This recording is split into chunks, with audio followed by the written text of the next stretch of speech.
the worst thing you can imagine is gaining weight.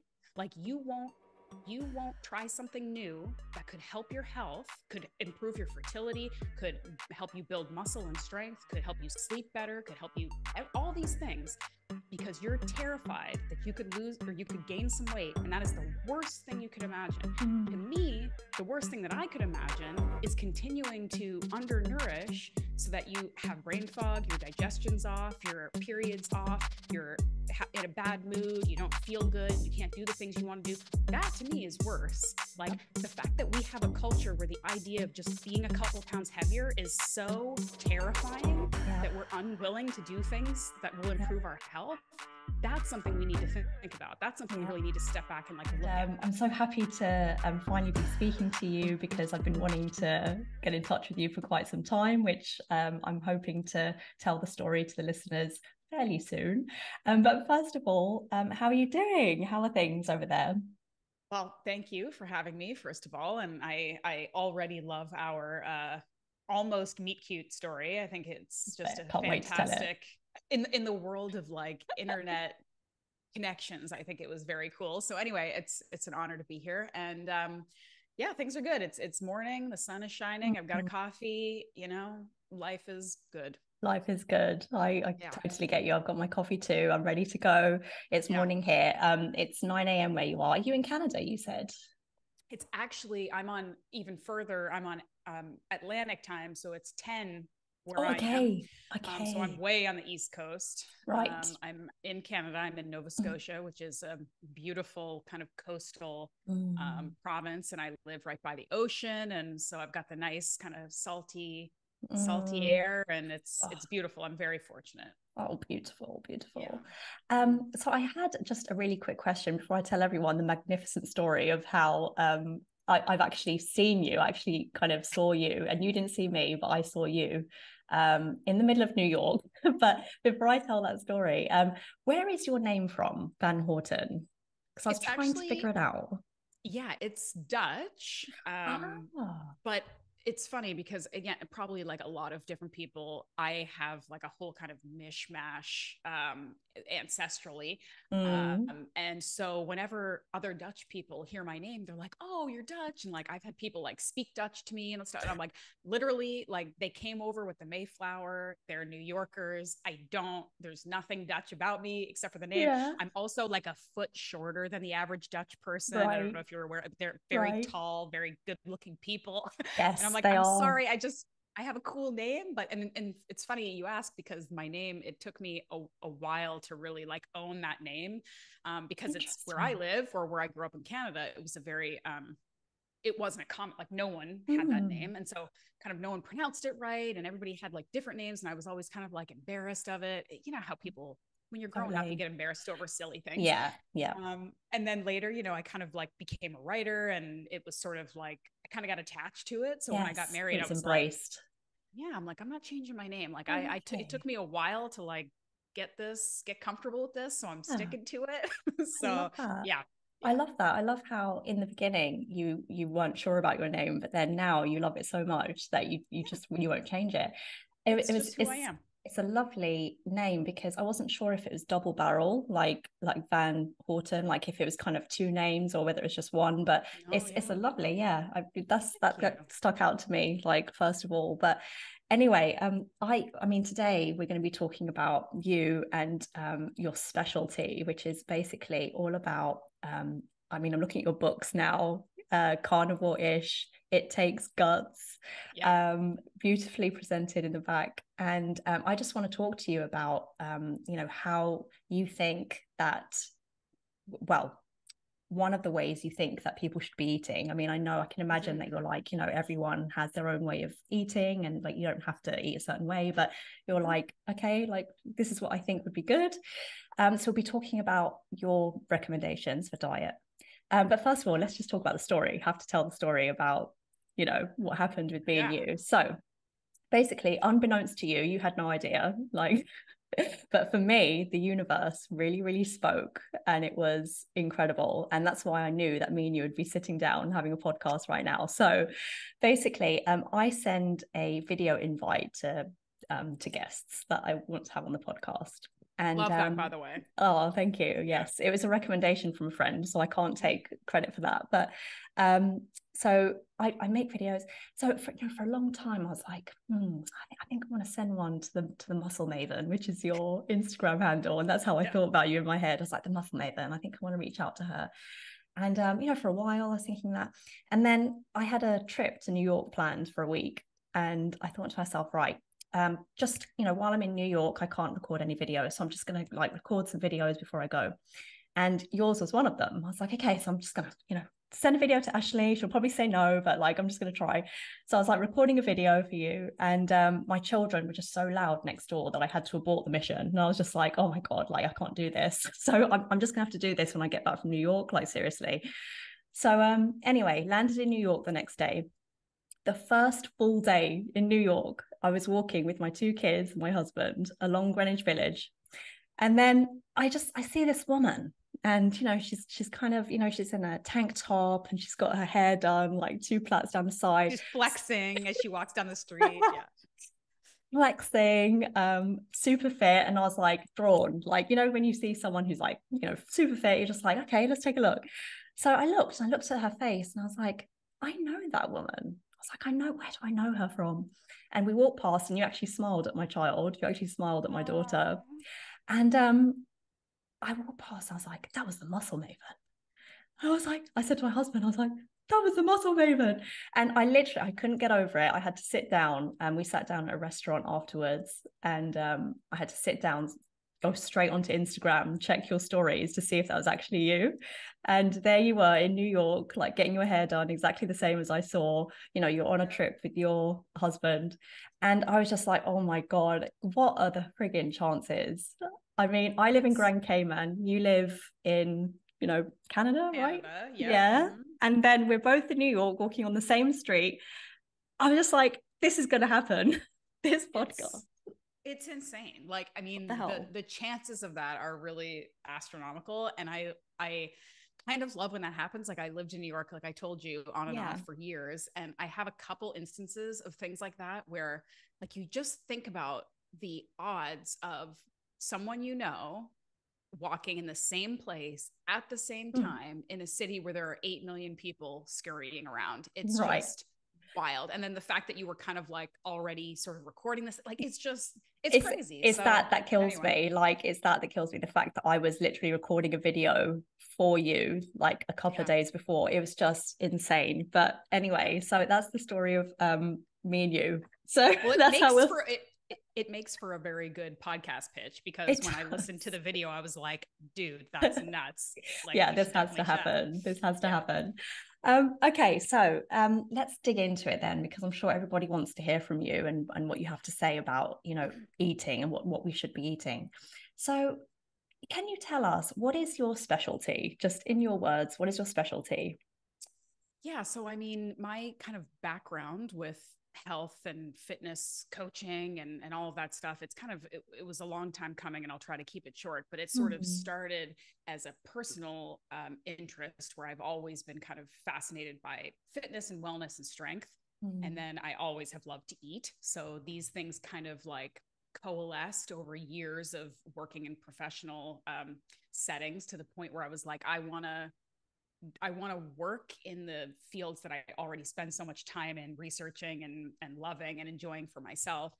And so I kind of got my start because I'm a writer, and I was in the publishing industry. I was working for some like health magazines, interviewing a ton of people, just doing all kinds of stuff in that area. And I really gravitated towards like the ancestral health kind of field. So this concept of people sort of looking towards or looking backwards, I suppose, to our ancestors and to our biology and to our physiology to give us clues as to the sort of optimal way to eat for our health.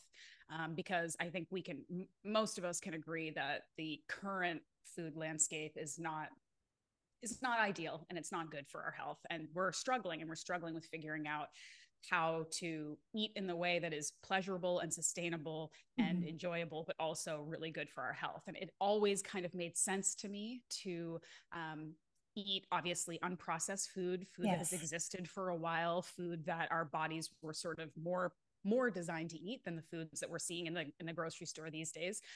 So I was, learning about this stuff myself, and I was writing about it. And then I had a podcast that was affiliated with this health magazine. And so I was gathering all this information. And as I was learning how to optimize my own health and eat in the best way that supported my goals, which was a kind of, again, ancestral, paleo, whatever you want to call it. It's meat and vegetables and fruit and nuts and just real food, basically, right. To uncomplicate it. I kind of started taking it a step further along the sustainable, ethical lines, and saying, look, if I'm going to eat animals, which I always have and always will, and I know that it supports my health the best, and that's the case for most people. If you're going to do that, if you're going to accept the fact that animals have to die for us to be healthy and to eat and to be nourished, let's do that in a way that is, again, ethical, sustainable, respecting the animals that are sacrificing their lives for us, and also supporting in the best way we can a more regenerative, healthy agriculture and food system, right? And so the best way to do this, one of the ways to do this, is to be less wasteful and to make use of the entire animal that is being processed, slaughtered, killed, whatever you want to call it, for us to eat. And so that kind of just leads, it's a long way of saying, nose to tail, eating the entire animal has always been historically the way to eat, right? Like there was never a time until very recently that hunters would go kill an animal and cut off a couple steaks and leave the rest. That's It's ridiculous. And hunters today, of course, don't do that. It's really only those of us, and I speak for myself, many of us, who are so disconnected from our food that we aren't really thinking about what's going into putting a pork chop on our plate, or a steak, or a chicken breast, or whatever. So actually, I was just to cut in there, just right there. Hunters and animals, like, not only do they eat the whole animal, but they go to the organs first. Like, that's the first thing that they go for. It's almost like there's some instinctual kind of feeling that they know that this is the most nutritious part of the animal, and then the muscle meat, which is still nutritious, but that kind of comes last. So that's interesting. I just sort of plugged that in. Yeah. Of course. It's absolutely correct. I mean, before we had social media trends telling us like what to do and what's the cool thing to eat, when we were really driven by instinct, and we were kind of more in tune with our bodies and our animal nature, everyone who hunts, animals and people alike, would prioritize the organs, simply because they are more nutrient dense. They're the most nutrient dense parts of the animal, and they are in fact the most nutrient dense and bioavailable foods, period. And so we just sort of now, in kind of modern, and I will say Western culture, because many cultures and places still absolutely prioritize and prize and enjoy organ meats, but really in Western popular culture, it's fallen a little bit out of favor, and people kind of look at it as something that's either extreme or weird, or gross. Like if you were to order it at a restaurant, your friends would probably be like, speaking generally, like friends would be like, what are you eating? Like if it's heart, or if it was tongue, or if it's brains, like, people go to other countries, like you said, other countries across the world to, people eat monkey brains and all of these things. And it's like, we kind of, and I'm guilty of this, like I would look at that before and think, oh, like that must be like terrible, like I couldn't bring myself to do it. But now I'm just like, I see it, I'm just like, that's the way it should be. People should be experimenting with the whole animal rather than just the muscle meat. Yeah. I mean, and there's two sides of it too. There's the side of it there is an instinctive biological key to this, where human beings tend to consider anything that is new or unfamiliar as potentially threatening or bad. And there's a survival aspect to that. However, we are highly evolved thinking creatures who are able to maybe look past that knee-jerk reaction of this is different, so it must be gross and bad, and think, well, let me think about this a little bit more. Like, let's consider that actually the majority of the world does eat organ meats or whatever. Yes. And let's consider that maybe the way that we were familiar with eating growing up, just because we're familiar with it doesn't make it optimal. And I think that a lot of us who are growing up in the, 70s, 80s, 90s, whatever, we can attest that the way we were eating growing up probably wasn't the best. And we got away with it because we were young and running around. But anyway, there's that aspect. And then there's also just the idea that, like, to take a step back. And again, I'm not in the business of trying to convince vegans to eat brains and liver. Okay. Like, I'm not trying to convince anybody of anything. That's a tough jump. Yeah. Yeah. And it's, when people are ready to do something different or try something different, I'm here, but I'm not going on the internet and yelling at people about how their diet is wrong. Yeah. What I will say is that the vast majority of human beings eat animal products. Mm-hmm. There is something still instinctive in us that recognizes that this is nourishing and this is right for us, right? Yeah. So if we are in that group, in that majority, and we eat animals, and we've accepted that we do this, so then let's find a way to make this as nourishing and as respectful and as sustainable as we possibly can. Mm-hmm. So it seems silly when you really take a step back and look at it arbitrarily for you to go to the store and pick up steak, ground beef, chicken breasts and not think twice. Mm-hmm. But then if you look to the side and you see the chicken hearts or the beef liver and you think, oh my goodness, that's so extreme and that's so gross. It's literally another part of the animal that you are already eating. Right. So why do we consider it something that is gross and extreme when you have already accepted this animal died for you? Here is some of its flesh that you are eating. No problem. Here's another part that's actually less expensive, more nutrient dense, and you think it's gross just because it's different and you haven't maybe tried it many times or something, right? So it's just kind of taking the step back and like second guessing some of the things that maybe we've been taught and approaching food with sort of an air of like adventure and like, let's try something instead of fear, right? So much of this like different, like, let's be afraid because it's different. Instead, let's be like excited and open because it's different. Because I always feel like trying new things, especially with food, is such a like low risk, high reward game, right? Like if you try it and you don't like it, you're literally right where you started. If you tried it and you do like it, or you find you're feeling better, or your health has improved, like a whole new world has opened up to you just because you decided to try a different food. I mean, that's amazing, right? So yeah. And I love how, because I've been reading your book, It Takes Guts, and I love the basically the introduction, and throughout the beginning you're kind of introducing organ meats and again the things you were just saying about how you need to respect the whole animal and how to source the best quality organ meats. And but you say in there, you're just like, but look, I love food. I love to experiment. I love to eat. And I think that attitude is really refreshing for people, and especially for women as well, because I think to have a big appetite as a woman, I'm proud to have an appetite, and I admire other women who do as well. But I think sometimes women feel like they shouldn't, or they need to lose some weight, or maybe they shouldn't be eating all of this food. And I just love the way that you are so open about not only the food that you eat, but just your appetite. And you're like, I just want to try everything, and big portions, like just get in there, like just eat.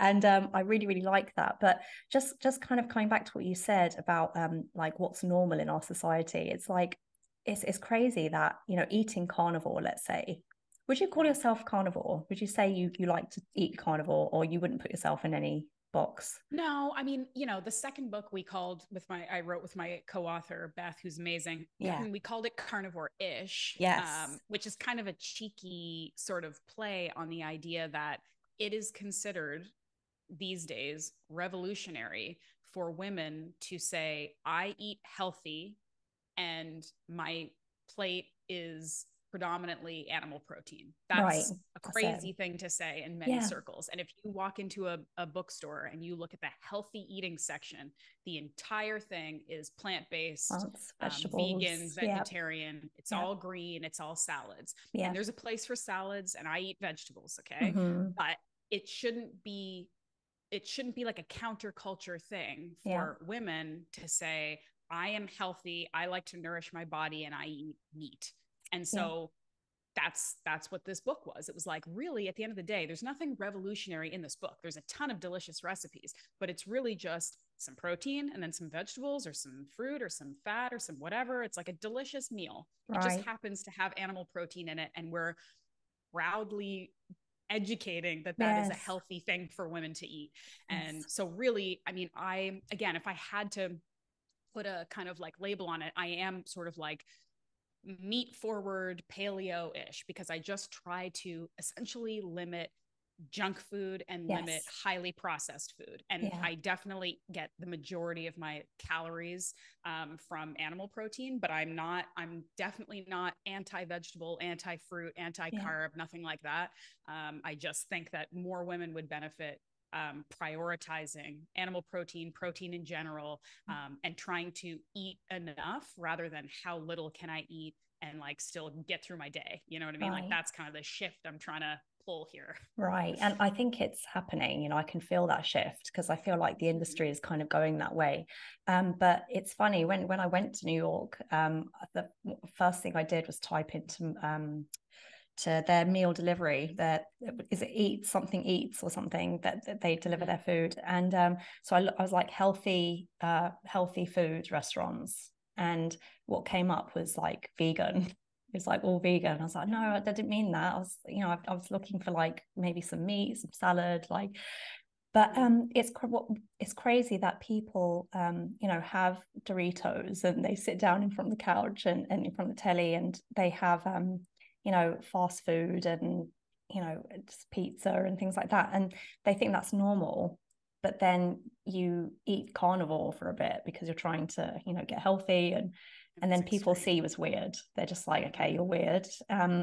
Something's not right. Like, you better get off that, just be normal like everyone else. And like, it's just a shame that that's kind of happened, when really, that's, bringing it back to what you're doing. This is what our ancestors, this is what people instinctively do. We eat meat, and, that's the way we're built. So when it comes to like a carnivore-ish diet, what does that look like in a day? Just say somebody is like, okay, so like, how do I do this? Just give a brief example of like what a day would look like for someone who's eating carnivore-ish. Sure.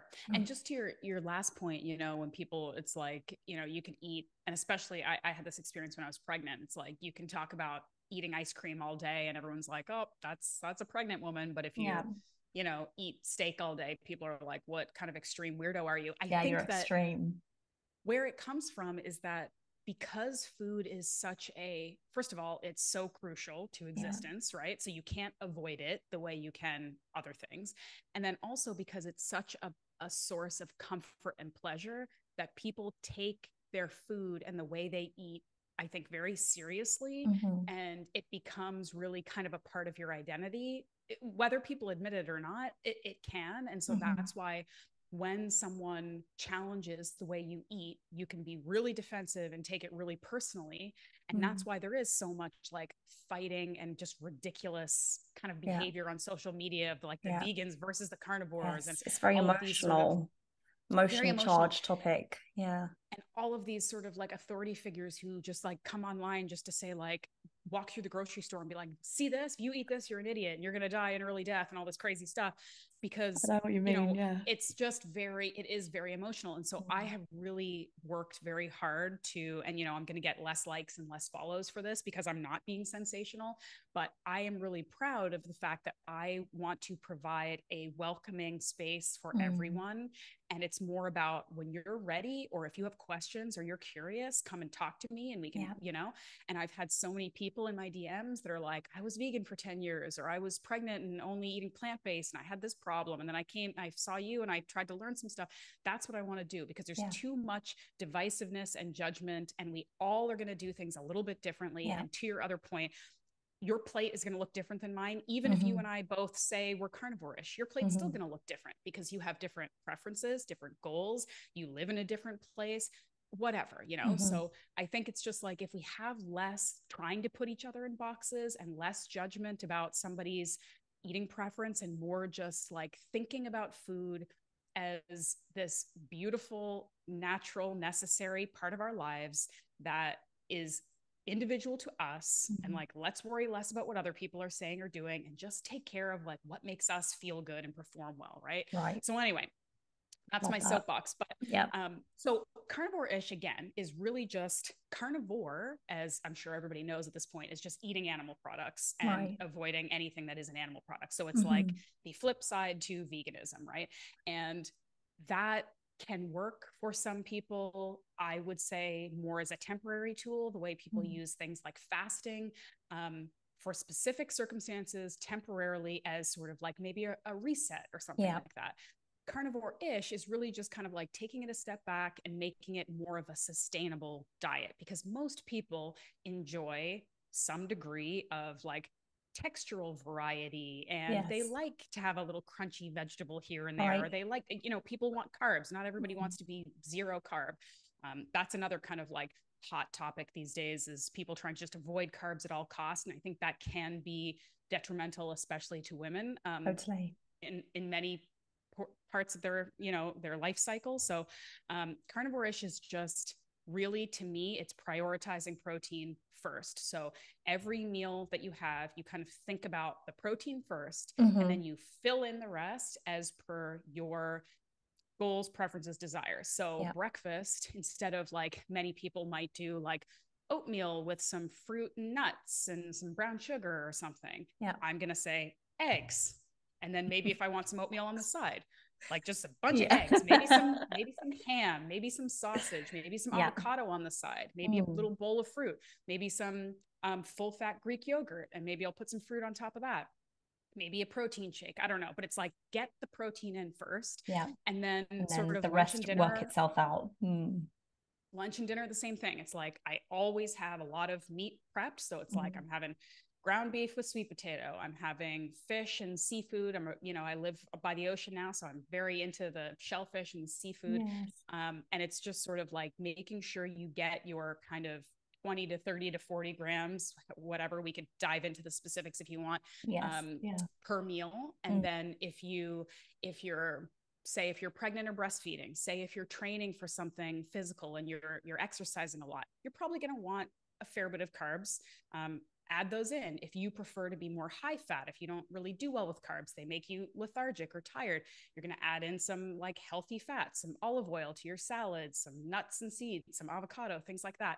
But I just think, again, women, we've been taught, because we're always trying to think low calorie, low cal. So it's like lean protein that you sprinkle on top of your salad. And it's like, no, protein. And then if there's room on your plate, put some salad there on the side too for some crunch. Great.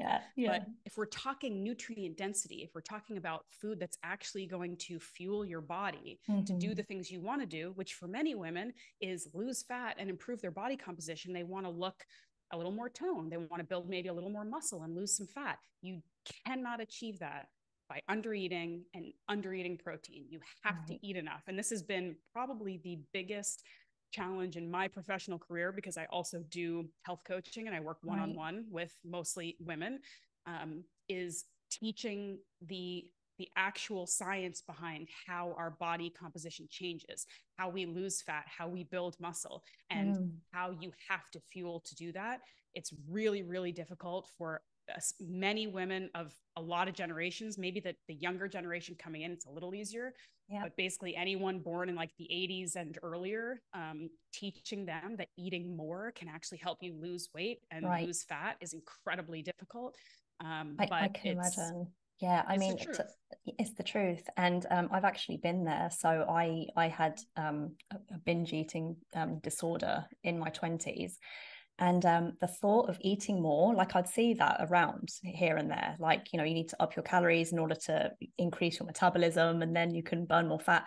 So I was kind of like working everything out like a math equation. And I was just like, okay, so if I add this much, then I can burn this much. And the thought of adding more calories was so frightening. I was just like, there's no way, because the calories I'm eating now make me put on weight. And when I say now, I mean like, as in back then, I'd be eating very low calorie, but I'd feel like I was always, I couldn't shift the weight. And I thought, well, if the calories I'm eating now and they're so low, like if I'm still struggling to lose weight. How is it going to work if I increase my calories? Like, it didn't make sense in my head. But what happens is, and let me know if this is correct. When you reduce your calories, your metabolism slows down to meet you where you're at. It's like, okay, so we don't have a lot of food, so we're just going to reduce the metabolism. You're just going to slow everything down in your body, just to kind of survive and just to keep you going. But then the moment you increase your calories, then your body starts to get used to it. It starts to trust you. You build this trust, and your body's like, okay, so now I'm just going to increase the metabolism a bit more, get things burning a bit more energy, a bit more brain function, a bit more, strength in the muscles.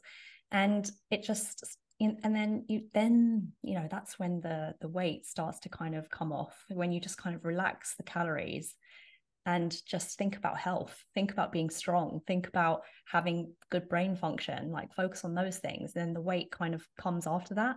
Would you agree with that? Is that kind of what happens? Yeah, I mean, our bodies, and women's bodies specifically, have incredible survival mechanisms. And Totally.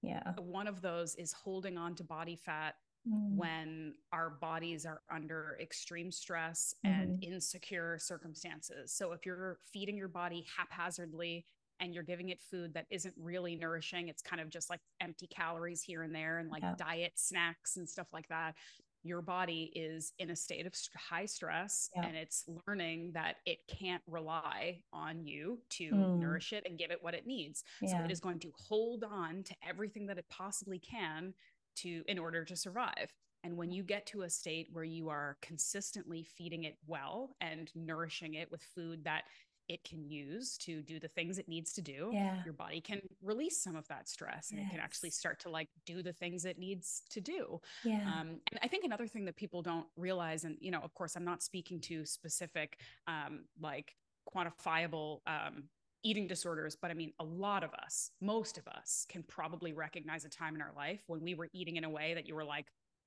that was messed up. Like, this wasn't good what we were doing, whether it's diagnosed or not. But a lot of women who think they aren't eating, like they think they're eating a little amount, and they think they're eating an appropriate dietary amount to lose fat. First of all, a lot of people aren't really necessarily tracking what they're eating, and there may be this period of like, okay, well, I'm eating salads all through the week, but then I go drink 3 bottles of wine and like binge on a pizza on Saturday and Sunday because I hardly ate anything and I need to, so there's this kind of situation that's happening that is actually contributing to a body composition that they don't like. And also, I had a client the other day who I'm working on this exact thing, right? Getting the calories up and getting the protein up. And they're, they have some body fat that they want to lose. They want to build some muscle. And they're still telling me, like, they've invested in me. We've been working for a couple months, and they're still telling me, like, look, if I up my calories, I will gain weight. And I want to kindly and I get it. I get where she's coming from, but I understand, obviously, like what you're doing. Yes. But my messaging is, but right now you're eating hardly anything, and you are at a body composition you don't like. So what you're doing isn't working. That's apparent, or else you wouldn't be talking to me. So I know it's uncomfortable, and I know it's scary, but if what you're doing isn't working, what are your choices?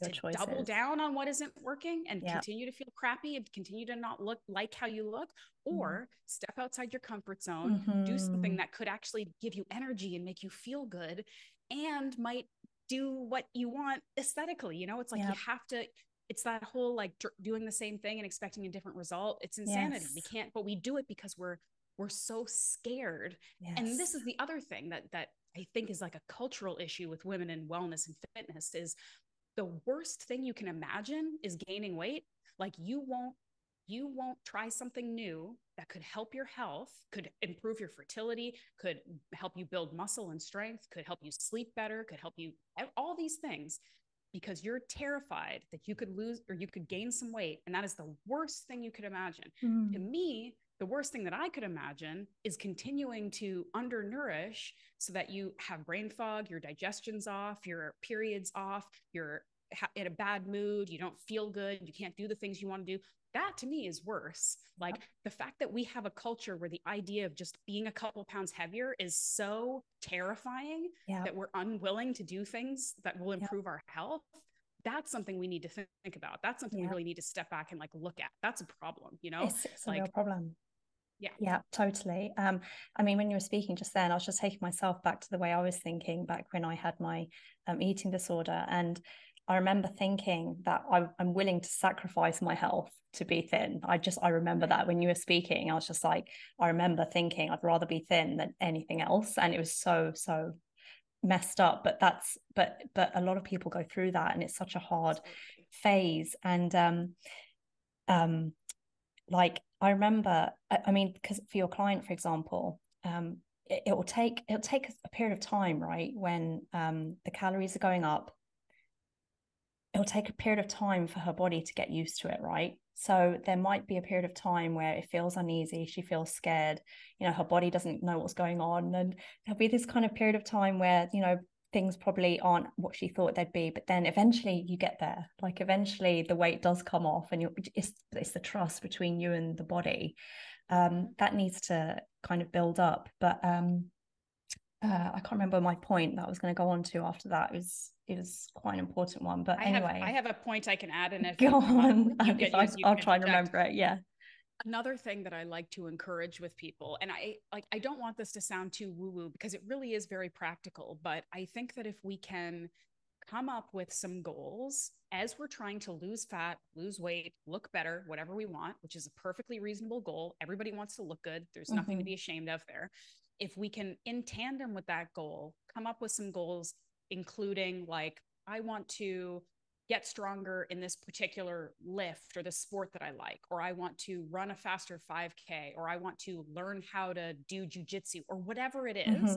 If we have some skill and tangible goals along with just look better, I find 99% of the time you are going to have a better outcome, because 100%. Again, there's nothing wrong with having an aesthetic goal, but it is a little bit intangible. It's a little bit subjective, and it's also fleeting. And it's just, it has been proven time and time again. There are studies on this, that fat loss goals and even aesthetic goals are not strong enough to help people continue with a process, because it just isn't, right? So if you are learning something, if you're building capability and capacity, if you are gaining confidence through, again, skills as well as looking better, you're going to feel better. You're going to feel better about yourself. You're going to stick to things more. So I always tell people, I'm like, it would be great for us to just spend more time focusing on like actual tangible goals that we can use and that we can feel proud of, and that we can really, you know, it matters more at the end of the day. Looking good is great, and it will always be great, but the other stuff matters so much more. And then you'll find, oh, and while I was learning jujitsu, or while I was learning how to squat, or while I was practicing for my 5K, I suddenly look so much better too. How fantastic. Well said. Instead of spending your entire day and life centered around, what do I look like? You know, it's exhausting, and it's unpleasant, and it sucks. So, you know, anyway. Couldn't agree more. The aesthetic element is a result. It's a result. It shouldn't be the goal. It should be the result of your goal. If you go to the gym and you focus on being strong, let's say, rather than wanting to look better, you're going to be far more successful in the long run. You're going to be far more able to adhere to it. You're going to find it more enjoyable, and feeling and looking good to yourself, like that comes as a result, like 100%. I couldn't have said it better. But my point that I was going to say about myself, bringing back to myself, I remember the moment it took me a few years to come out of my disorder, but I remember when I started to come out of it, my mind frame changed, in that I said to myself, do you know what? I'm going to throw up my hands, and I'm not going to care what happens when I try and get healthy. I'm not going to care if I gain weight. And it was a decision I made. I was like, I'm going to get healthy, and if I gain weight, I don't care. Let me give it 6 months. I remember making that decision, and I really stuck to it. And so I just started focusing on my health, and I didn't weigh myself. I didn't care. Well, I tried not to care about how I looked, how much I weighed. And that was, I remember this conversation just reminded me of that. Like, I completely forgot that that's what happened. Like, I made that decision and the rest kind of followed.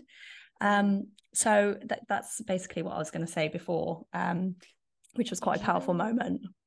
Yeah. Do you find now, like, would you consider yourself sort of in recovery, recovered? Like, do you feel like there's a part of you that there's always like a little part of your brain that kind of like that, like devil on your shoulder that's like, hey, you can still go and be super skinny? Like, how do you manage, because there is a difference between like having a real significant struggle. And I mean, again, I don't think there's any woman who makes it to adulthood without some kind of body image issues, but how do you feel about like your recovery or your day-to-day kind of dealing with that?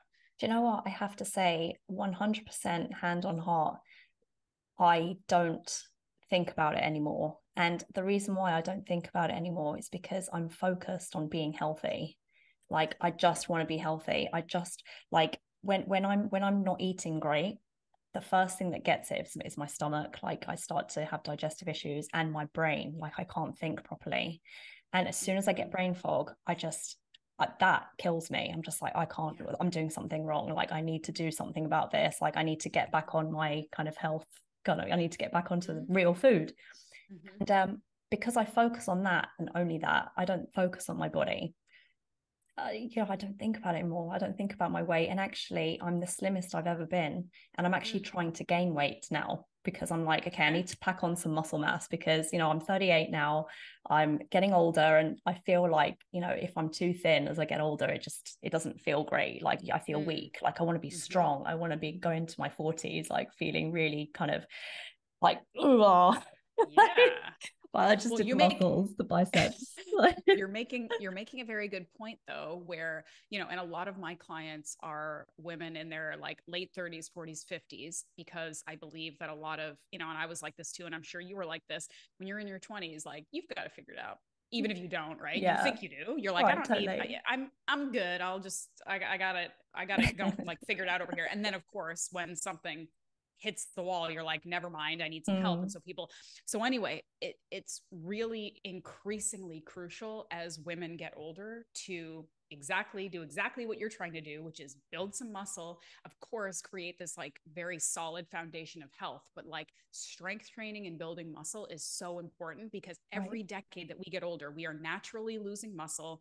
Women have, we are especially susceptible to things like sarcopenia and osteoporosis, which is muscle wasting and bone density loss. And as we get older, and we don't like to think about this in our 30s, right? But eventually we need to, instead of thinking about like looking hot and having muscles, we need to think about like avoiding injury and avoiding death and all of these things.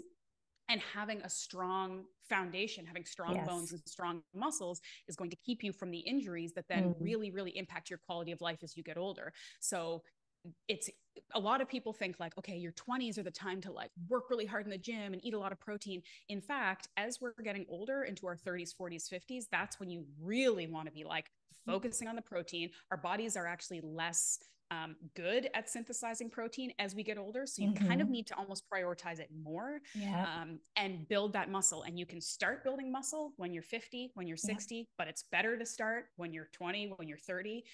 So because from age 30, it starts to go down, right? Like from the age 30, I mean, everything starts to go down when you hit 30. So I know, sad as that is.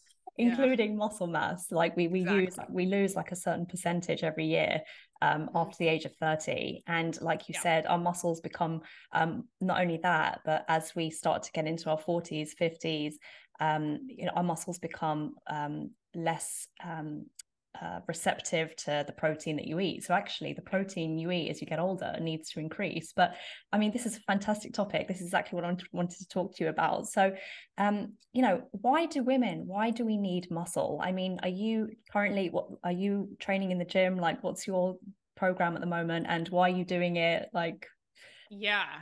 So, I mean, yes, everyone needs to strength train. And you don't have to go in the gym and deadlift. You don't have to be a big gym rat power lifter. But it is really, really, really beneficial for all of us to do some kind of weight bearing exercise. Because just to what I just said, you know, it's like having more skeletal muscle is going to protect your body from injury. It's going to help you move through the world better and more easily. It's going to ensure that you're like have less aches and pains and problems as you get older, because again, we are all slowly deteriorating. As depressing as that is, you can slow that. You can slow that, you can mitigate that, and you can do that by taking care of your body and building this base of muscle. It doesn't have to be, you don't have to get huge or jacked. You just have to, you know, be strong. And it's an unfortunate thing. I mean, women do have a lot of good protective benefits having our crazy hormonal makeup that we have, but we naturally have a lot less muscle than men. So we have to maybe put a little bit more effort into it, especially like this upper body muscle and stuff. We have to work a little harder because we start upper body for sure. Yes. So, but it's, you know, it's about finding the things that you like to do. Like I have always loved weightlifting for whatever reason. I don't know if it's just because, you know, I grew up in the like late 80s and 90s and I watched a lot of like Arnold Schwarzenegger movies, and I love how he's your role model. Like, honey, he totally like is. I mean, listen, I've always liked muscles. It's just been a part of my DNA. And so as soon as I was a teenager, I was in the gym, I was working out, and you know, I'm not so old. I'm not trying to pretend I'm a trailblazer in any way, but when I was 16 in the gym, it certainly wasn't the culture that it is now, where you go to a gym and there's like women squatting twice their body weight. Like there were not a lot of women in the gym doing weightlifting. But I've never had a problem with the like, I'm worried about getting bulky thing, because that just was never on my radar.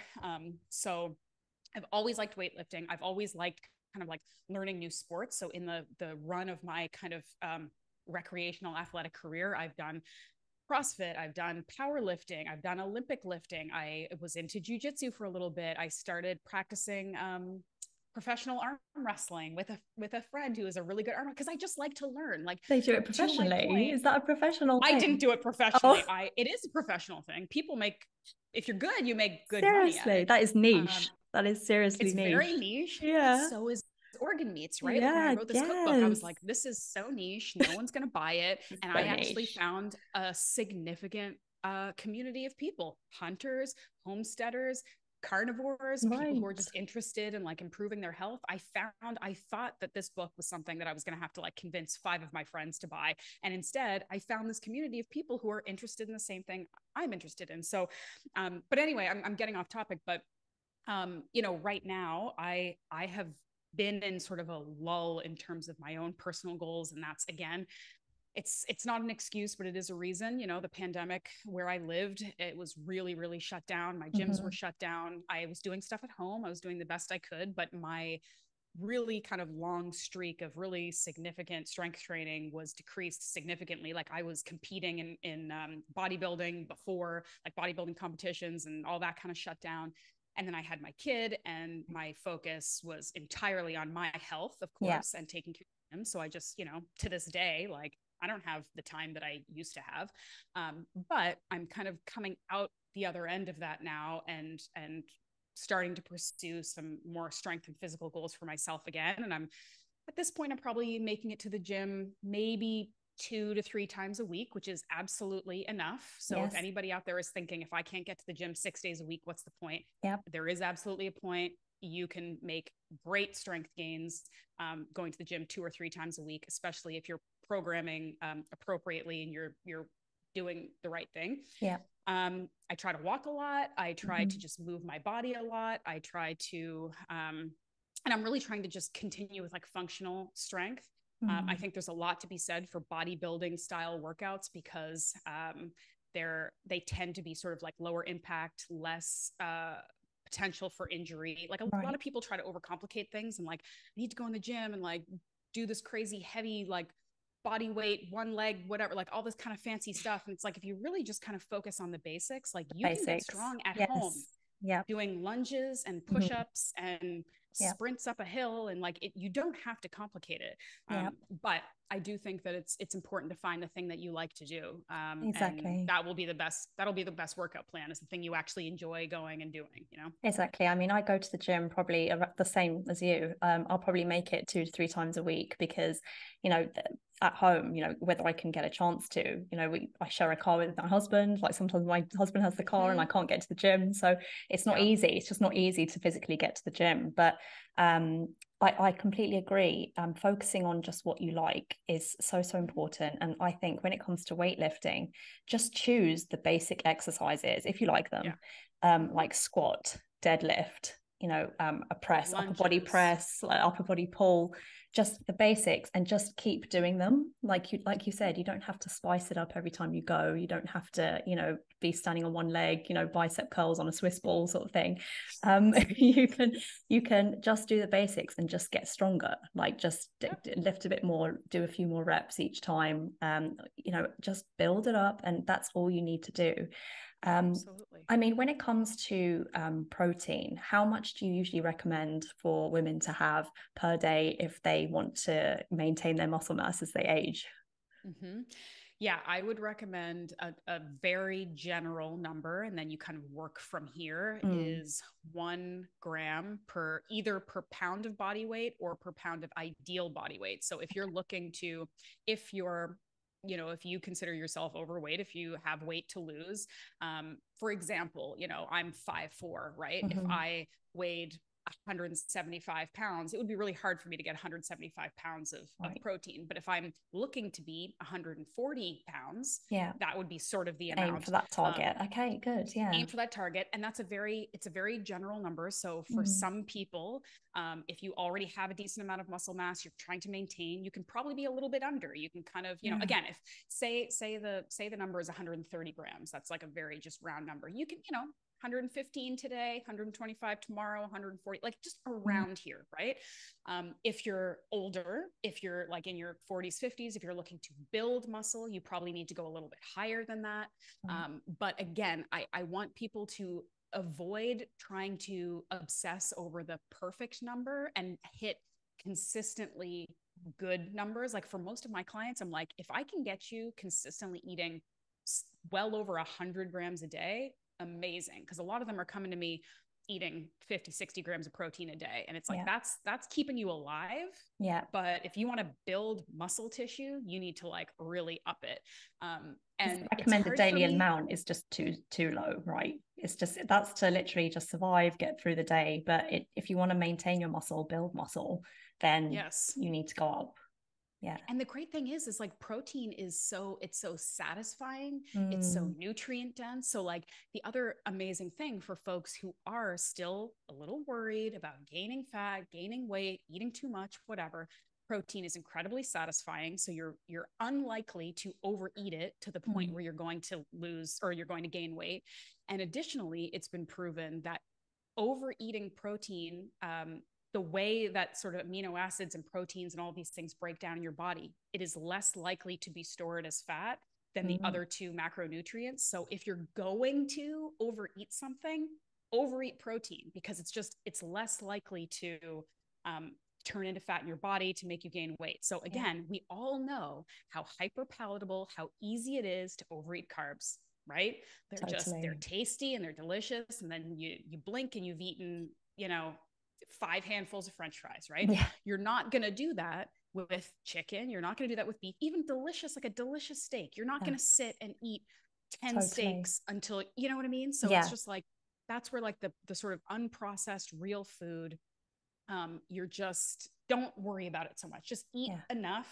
And if you're eating about 1 gram per pound of your ideal body weight, you're doing great. So what are your thoughts on protein powders? So if someone's not meeting their protein requirements and they're like, okay, I need to just make up some protein. And what are your thoughts on protein powders?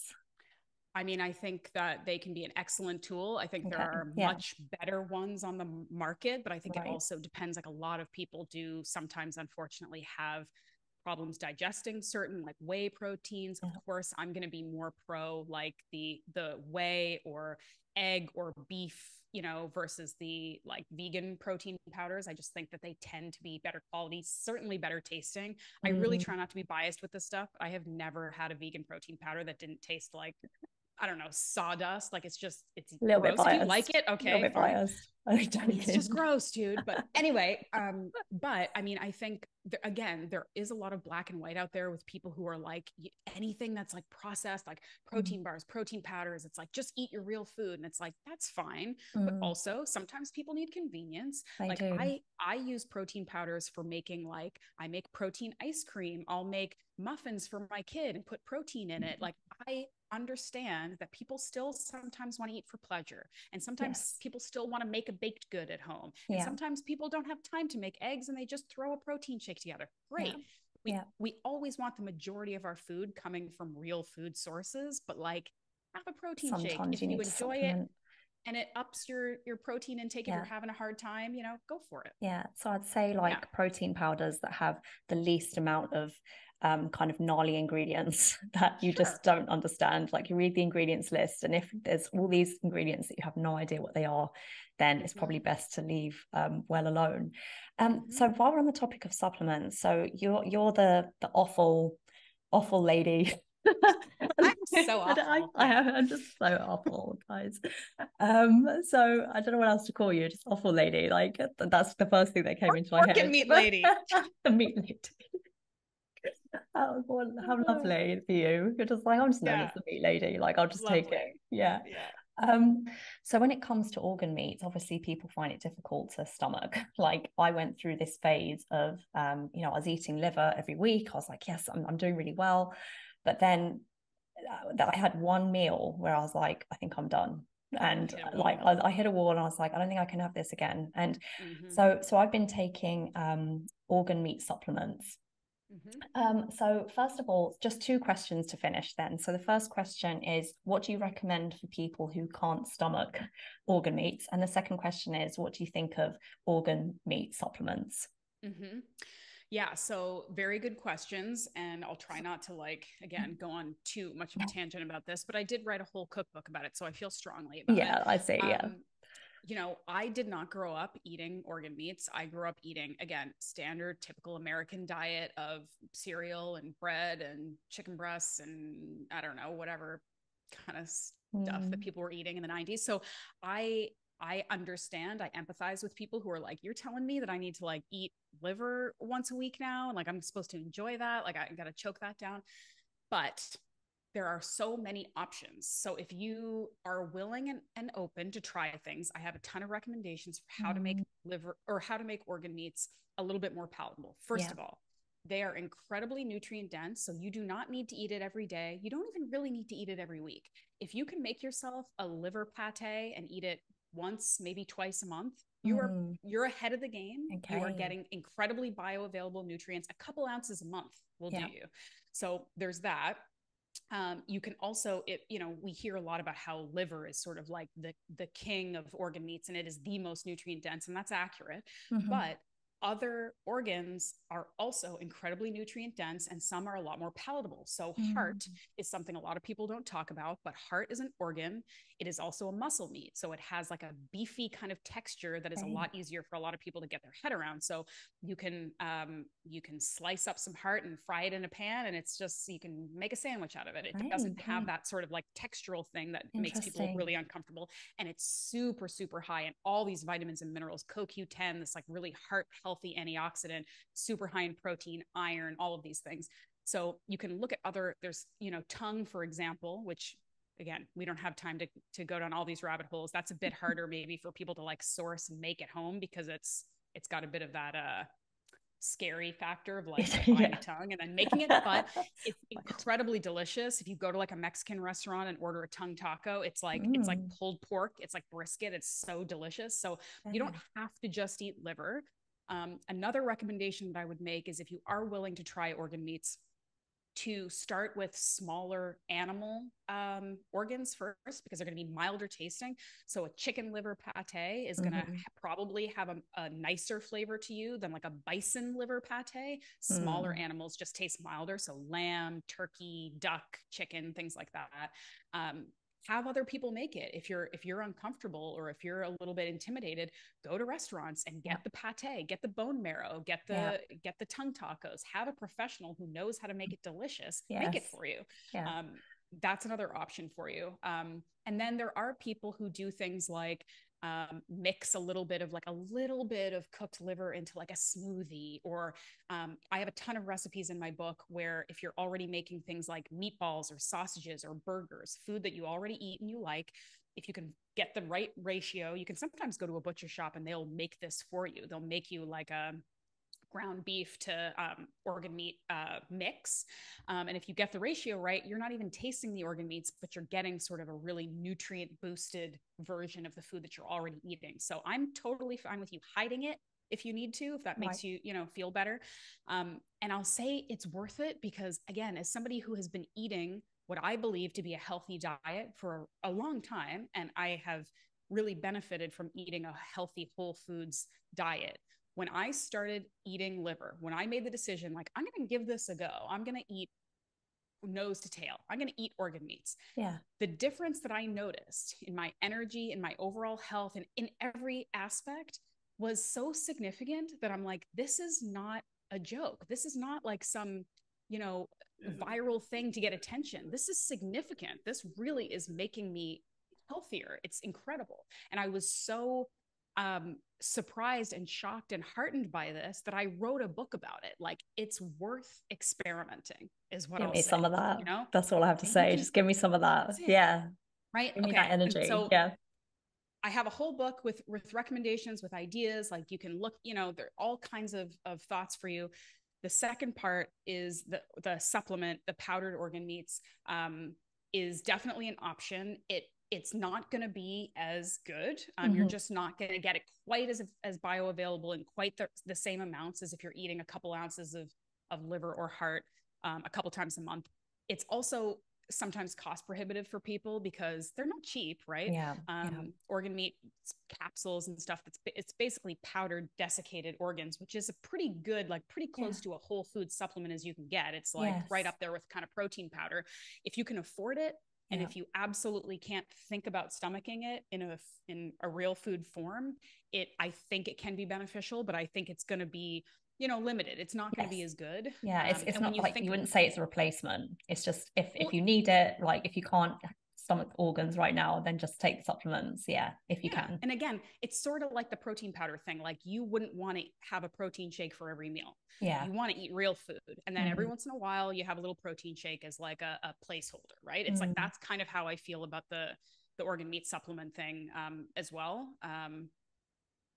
So I mean, it's an option, it's available to you, but I think there are so many ways you can kind of just baby step your way into eating the whole animal and just kind of like little bits and pieces here, and like these little things add up because it is so nutrient dense. So you really don't have to, you don't have to eat like raw pieces every day shirtless like you see people on the internet to like maximize your results. You can just have a little pate here, have a little like bone marrow here, have a little bone broth here. No problem. It's funny, like the certain people come into my mind when you speak about certain kind of. We all know. We all know. We all know. But I loved this conversation. This was so great, and I feel like I took so much from it, and I love your approach. Like I said before, you're just like, look, guys, just focus on your health. Don't put too much pressure on yourself. If you're going to put a plate together, just focus on protein first. Just don't worry about calories. Like, just focus on being healthy. And try and eat nose to tail wherever you can, order it in a restaurant. And I love how flexible that is and how doable it is. So I have to say, like, after this conversation, like I'm thinking definitely more about, getting the organ meats into my diet. I've been trying, I'm going to try again. Like, I'm just going to give it another. Keep at it. Yeah, keep at it. We keep at it. Thank you so much, Ashleigh. That was an awesome conveation. It was brilliant. Thank you so much. Thank you for finding me in a sea of 8 million people so we can have this chat. It was fate. It was fate. Yeah. All right. Thank you so much.